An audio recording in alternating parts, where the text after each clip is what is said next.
Lettre 39. Aimer mieux la médiocrité que l'excès. Les résumés que tu désires, je les rédigerai certainement avec le plus de méthode et de concision possible. Mais vois s'il n'y aurait pas plus d'avantage dans la forme ordinaire que dans celle qu'on nomme aujourd'hui vulgairement breviarium, et qui jadis, quand nous parlions latin, s'appelait summarium. La première importe plus à qui étudie, la seconde à qui sait, car l'une enseigne, l'autre rappelle. Mais je te donnerai de toutes deux en suffisance. Tu n'as que faire d'exiger telle ou telle autorité. Les inconnus seuls donnent des répondants. J'écrirai donc ce que tu veux, mais à ma façon. En attendant, tu as nombre d'auteurs où je ne sais si tu trouveras assez de méthodes. Prends en main le catalogue des philosophes. Cela seul te réveillera forcément quand tu verras combien d'hommes ont travaillé pour toi.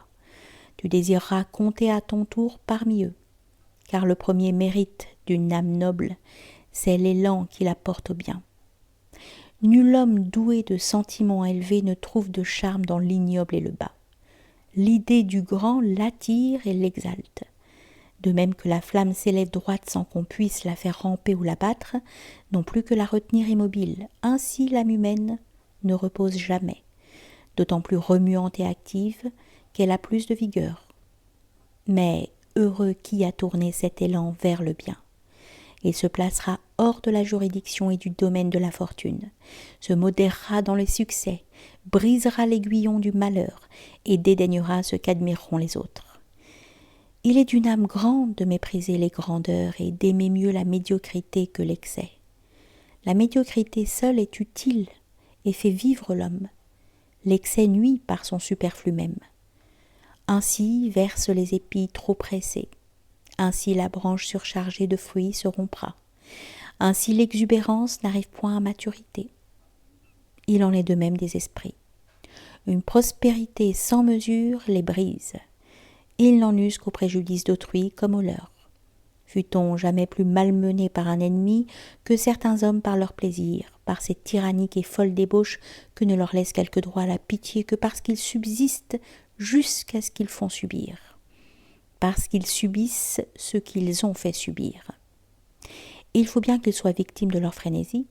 Nécessairement, la passion n'admet plus de limites dès qu'elle a franchi celle de la nature. La nature a son point d'arrêt. Les chimères et les fantaisies de la passion vont à l'infini. Le nécessaire a pour mesure l'utile, mais le superflu, où le réduire? Aussi se noient-ils dans ces voluptés qui sont pour eux des habitudes et dont ils ne peuvent se passer, d'autant plus misérables que le superflu leur est devenu nécessaire. Esclaves des plaisirs, ils n'en jouissent pas, et pour dernier malheur, ils sont amoureux de leurs maux. Oui, c'est le comble de l'infortune que de se vouer à la turpitude non plus par l'attrait d'un moment, mais par goût. Plus de remède possible quand nos vices d'autrefois sont nos mœurs d'à présent.